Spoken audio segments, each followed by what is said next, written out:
नमस्कार मित्रांनो, मी Raut Anil sir. Hi tech गावरान कुक्कुटपालन पाली, जिल्हा बीड या ठिकाणाहून आज खूप दिवसांनी आज व्हिडिओ काढत आहे माझ्या गावरान कुक्कुटपालनांचा. कारण की बरेच दिवस मी बाहेरच्या देशात होतो आणि नवीन सोलारचा प्रोजेक्ट माझे कामं चालू होते, त्यामुळे जास्त वेळ भेटत नव्हता. आणि तुम्ही पाहतायत आधीच्या व्हिडिओमध्ये तुम्हाला मी हा माझा पूर्ण फार्म दाखवलेला आहे. त्याच्यामध्ये आता जे पॅरेंट स्टॉक आहे तो मी आता आधीचा पॅरेंट स्टॉक सेल करून हा नवीन पॅरेंट स्टॉक आपण तयार केलेला आहे. सध्या आपल्याकडे 550 पॅरेंट स्टॉक उपलब्ध आहे आणि याच्यातून जे काही गावरान अंडे आपल्याला मिळतात त्यातून आपण पिल्ले विक्री चालू आहे. आणि पिल्ले विक्रीची वेटिंगसुद्धा सध्या 1.5 ते 2 महिने नंबर यायला लागतो प्रत्येकाचा. लोकांना क्वालिटी दिली तर खूप असा त्याचा फायदा होतो. समोर पाहतात ज्यावेळेस तुम्हाला पहिल्या व्हिडिओमध्ये दाखवलं बदक किती लहानवले होते, आता एक छान बदक झालेले आहेत. आणि हा गावरान स्टॉक तुम्ही पाहतायत की त्यासमोर पूर्ण मेथीचा घास मी 20 गुंठ्यामध्ये लावला होता. तर मेथीचा घाससुद्धा मी दुपारी टाकत असतो. आणि शेवगा की जो 15 मार्चला आला होता, 6 वेळेस कटिंग केलेली आहे. त्याचे खोडं बघा किती मोठे झाले. आतमध्ये जायला भीती वाटते, एवढा अंधार आहे आतमध्ये. त्यामुळे यांना खाद्यही मिळतं आणि निवाराही. आणि अशा प्रकारे हे मेथी घास चांगल्या आवडीने पूर्ण हा कोंबड्या खात असतात की जेणेकरून आपल्याला खाद्याचा खर्च चांगल्या प्रकारे वाचतो. आपल्या या फार्मला महाराष्ट्रातून खूप लोक दररोज भेटी देत आहेत आणि आपल्यासारखं ते चांगल्या प्रकारे फार्म करण्याचा प्रयत्न करत आहेत. हे समोरचे ते तुम्हाला जे दिसत आहेत ते राजहंस चांगले मोठे झालेले आहेत. मस्त ह्या कोंबड्यामध्ये राहत आहेत आणि पूर्ण त्यांचं जीवनामध्ये जसं काय ते जंगलामध्ये आहेत असं त्यांना फील होतं. आणि हे 5 राजहंस आहेत, हे पूर्ण आपल्या टोळीनीच राहतात. ते एकही इकडं तिकडं फिरत नाही किंवा काही नाही. ते सोबतच फिरत असतात आणि मस्त मजा करतात. येणारे जे काही फार्म हाऊस पाहणारे लोक आहेत ते त्यांच्या आता लेकरांनासुद्धा घेऊन येत आहेत ह्या फार्म पाहण्यासाठी. कारण की ह्या फार्मवर गिनी फॉल आहे, बदक आहेत, हे राजहंस आहे. हे समोर जर बघतात हे छान फुलांचे झाडंसुद्धा आपल्याला आलेले आहेत. हे समोरचं झाड आहे हे चिकूचं आहे. आणि अशा या पूर्ण फार्ममध्ये असे फुलांची झाडंसुद्धा चांगले आलेले आहेत.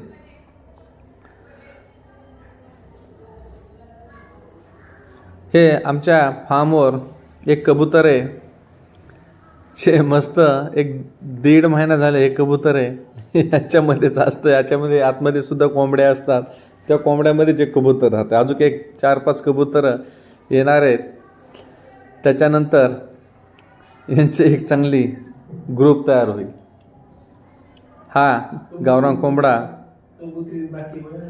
समोर सध्या इथं जे काही वेस्टेज आलं होतं त्याच्यामध्ये जे काही घाण होती ती काढण्याचा प्रयत्न केला. समोर जे गिनी फॉल आहेत, आज हे समोर जे पाहतायत आप याच्यामध्ये हे बदक ह्या कोंबड्यामध्येच राहत आहेत पूर्णपणे.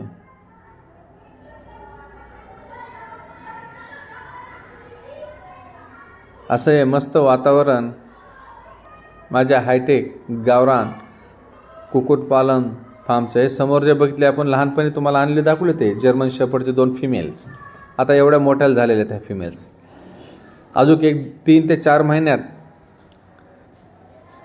या पिल्ले देण्यासाठी तयार होतील. म्हणजे याच्यातूनही सध्या आपल्याला चांगलं उत्पन्न राहील. दिवसभर ह्या पूर्ण बंदिस्त असतात, पण रात्री ह्या पूर्ण फार्मवर आम्ही सोडून देत असतो. हे तुम्ही जर समोर पाहतात ह्याच्यामध्ये तुम्ही बघा की पूर्ण कोंबड्या ह्या दिवसभर फ्री रेंजमध्ये या शेवग्यांच्या झाडाखाली आणि जेवढे काही झाडं आहेत जे लावलेले आहेत त्याच्याखाली अशा मनसोक्त फिरत असतात. शेवग्याचे जर बघितलं तर एवढ्याला मोठाले त्यांचे खोड झालेले. आता जर शेवगा आला असता तर खूप फायदा झाला असता, कारण की सध्याचा भाव शेवग्याचा 600 रुपये किलो आहे. पण मध्ये थोडं प्रॉब्लेम झाला आणि जेवढे काही फुलं लागली होते त्याची गळती झाली, त्यामुळे हा शेवगा आला नाही. नाहीतर 600च्या ऐवजी 200 रुपयांनी बी शेवगा गेला असता तर आमचं चांगलं उत्पन्न झालं असतं. एक 35 ते 40 लाख रुपये आपल्याला नफा राहिला असता. समोर जे पाहत आहेत की सध्या आपल्या ह्या शेडमध्ये मॉडिफिकेशन चालू आहे. आपण जे शेड बनवलं होतं 30 बाय 100चं, त्याच्यामध्ये खाली आपण आहे तसेच माती ठेवली होती आणि मुरूम होता, पण त्याचा आपल्याला काही परिणाम झाला नाही किंवा काही नाही.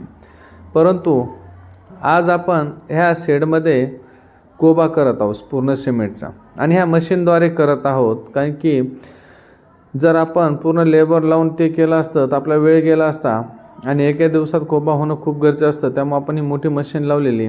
आता आपण या शेडमध्ये आतमध्ये पाहिलं तर पहा, कारण की तुमच्या बहुतेक जणांनी हे शेड पाहितलेलं आहे. आतमध्ये हे पूर्ण कोबा आहे. याला कमीत कमी अशा 4 गाड्या लागलेल्या आहेत मोठ्यांच्या. आता ह्या शेडमध्ये आपण काय करायला लागलो आहेत, काही आतापर्यंत आपण इन्क्युबेटरचा यूज करायचो, पण आपण आता नैसर्गिक पद्धतीने आपण पिल्ल्यांची उबवणी करणार आहोत. याच्यामध्ये आपण 3 शेड बांधणार आहोत.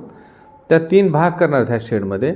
एका भागामध्ये अलीकडे कोंबड्या असतील, मधल्या भागामध्ये ब्रूडिंग असेल आणि पलीकडच्या भागामध्ये कमीत कमी 100 कोंबड्या बसतील एवढे जागा असेल.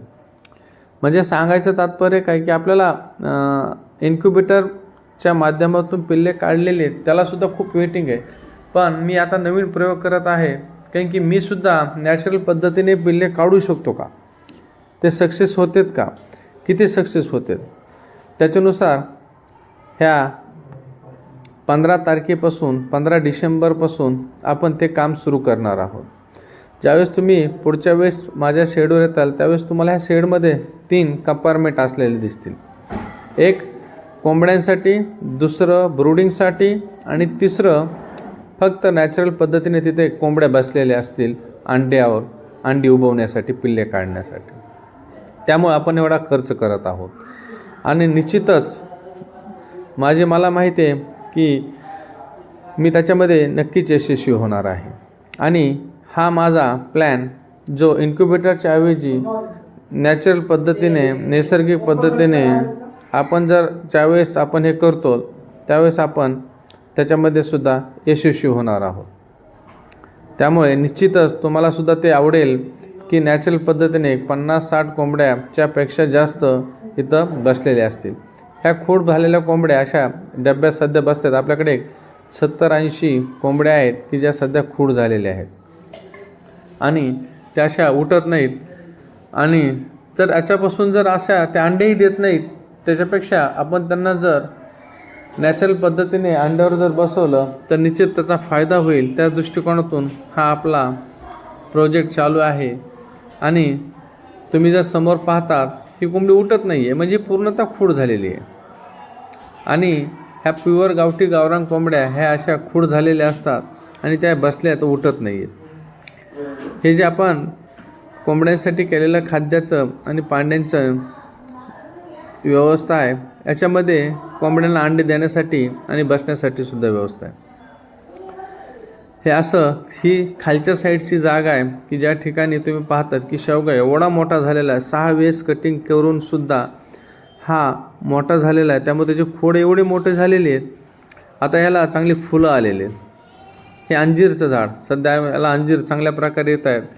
आणि येणारा जो काही शेतकरी वर्ग आहे तो पाहतोय की हे पूर्ण झाड, हे आंब्याचं झाड हे चांगल्या पद्धतीने आलेले. तर याच्यामध्ये जे झाड हे समोरचं जर बघितलं, हे तुरीच्या शेंगाचं झाड, इतक्या तुरीच्या शेंगा आलेल्या आहेत की येणारा शेतकरी प्रत्येक सध्या तरी ह्या फळांचा, ह्या नैसर्गिक ज्या पिकं आलेले आहेत ते त्याचा आस्वाद आल्यावर घेतो, पाहतोय. म्हणजे ह्या कोंबड्याने ह्या शेतामध्ये असे मोठाले खड्डे केलेत उकरून बसण्यासाठी. त्यांना आंघोळ करायला त्या ह्या मातीमध्ये लोळतायत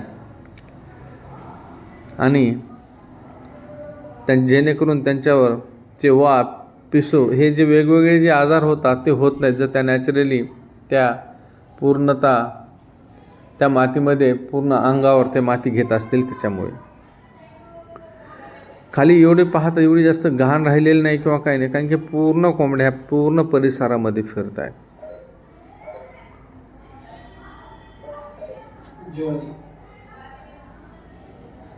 हे समोरचं जर बघितलं, हे अंजीरचे झाड आहे, ते शेवग्याला मस्त फुलं आलेले आहेत. आणि वरून जर बघितलं तर दिसत नाही, पण खाली बसलं तर हे टोक ते दुसरं टोक एवढं चांगल्या प्रकारे दिसतं. हे पूर्ण तुम्हाला मी दाखवत आहे. हे आलेले फळांची झाडं आहेत. हे वॉटर ॲपल आहे.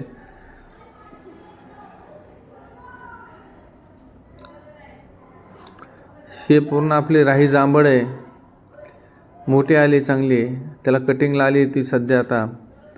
हे जर पुढं जर बघितलं तर हे सीताफळाचं आलेलं आहे, गोल्ड सीताफळ म्हणून आहे. हे पपईचं झाड आहे, फळं यायला सुरुवात झालेली, फुलं आली तर चांगल्या प्रकारे. आणि जर असं पुढं जर बघितलं आपण पुढं, ते नारळाची झाडं चांगले आता एकदम असे चिटकलेत, चांगले मोठाले झाले. तर पूर्ण त्याला नवीन पाते फुटलेले आहेत, कोंब आलेले आहेत नवीन. असं चौबाजूने असे 120 नारळ आहेत. अजून 2 ते 3 वर्षामध्ये याला नारळ येतील, कायमस्वरूपी त्याचं उत्पन्न आपल्याला चालू राहणार आहे. हे साईडने मी तुम्हाला दाखवत आहे. हे अशा प्रकारे त्याला नवीन कोंब फुटलेले आहेत एकदम. कारण की आपण 15 मेला झाडं लावली होते, की ज्या टायमिंगला पाणी प्यायलाही नव्हतं, तसल्या ह्याच्यामध्ये आपण रिस्क घेतली होती. आणि जेवढे झाडं लावले तेवढे सगळे आले, एकही झाड खराब झालेलं नाही आहे. आपल्याला जे दाखवायचं होतं शेतकऱ्यांना, की आपण खडकाळ जमीनसुद्धा आपण नंदनवन करू शकतो कमी पैशामध्ये. आणि तुम्हाला मी आधीच सांगितलं, जर आता ह्या वेळेला जर माझा शेवगा जर आला असता तर 35 ते 40 लाख रुपये नफा राहिला असता. कुठे भेटतो ना एवढा. आणि ह्या कोंबड्यामधून सध्या तरी मला 1 ते 1.5 लाख रुपयाचं उत्पन्न चालू आहे पिल्ल्यांमधून. बऱ्यापैकी पिल्ले विकतायत, अजून तरी कोणाची तक्रार नाही किंवा काही नाही. पिल्लेसुद्धा चांगले ओरिजिनल क्वालिटीचे देतो आहेत. आणि आता तर आपण नॅचरल पद्धतीने, नैसर्गिक पद्धतीने कोंबडी खालून काढलेले पिल्ले देणार आहोत, की ज्याचा भाव निश्चितच दुसऱ्यापेक्षा 10 रुपये जास्त असणार आहे, पण ओरिजिनल आपण देणार आहेत. कारण की आधी बी सांगितलं होतं की मी इन्क्युबेटरचा वापर करतो आहे, आणि आजही सांगतो आहे की आपण आता नॅचरल पद्धतीने करणार आहोत. जे आहे ते सत्य. कारण की खोटं बोलून पैसा काही कमवायचा नाही आहे किंवा शेतकऱ्यांना तरी फसवायचं नाही आहे, हा आपला हेतू. ही साईड जर बघितली तर असे मोठाले झाड आलेले आहेत. हे चिकूचे झाड आहे, बऱ्यापैकी चांगले चिकू आहे त्याला. तुम्ही पाहतायत एवढे इतके चिकू आलेत आत्ताच. म्हणजे आपण जे हेतू होता की गेट उघडलं तर जेवढे काही 12 महिने असणारे नॅचरल पद्धतीने फळांची झाडं आहेत, जेवढे फळं खायला मिळतील तेवढे फळं आपल्याला मिळतील, असं पूर्ण हे आपण हायटेक फार्म बनवलेलं आहे. याच्यामधून कोंबड्यापासून उत्पन्न आहे, पिल्लांपासून उत्पन्न आहे. अंडे तर मलाच पुरत नाही, त्यामुळे अंडे काही विकत नाही आहे मी. आणि जे एक्स्ट्रा झालेले काही कोंबडे आहेत की जे वयस्कर झालेले आहेत त्याचं पुन्हा उत्पन्न आहे. पुन्हा शेवग्यापासून उत्पन्न आहे. आता नारळाची झाडं आहे, जेवढे फळांची झाडं आहेत ते सगळ्यांपासून उत्पन्न आहे. त्यामुळे निश्चितच सगळ्यांना याच्यातून दाखवायचा जो हेतू होता तो आपला आता सक्सेस झालेला आहे. आणि नवीन हे पाहतायत, हे नवीन प्रोजेक्ट लवकरच आता 15 तारखेपासून सुरू होणार आहे. आज 9 डिसेंबर आहे, 15 डिसेंबरपासून हे पूर्ण प्रोजेक्ट आपला सुरू होणार आहे.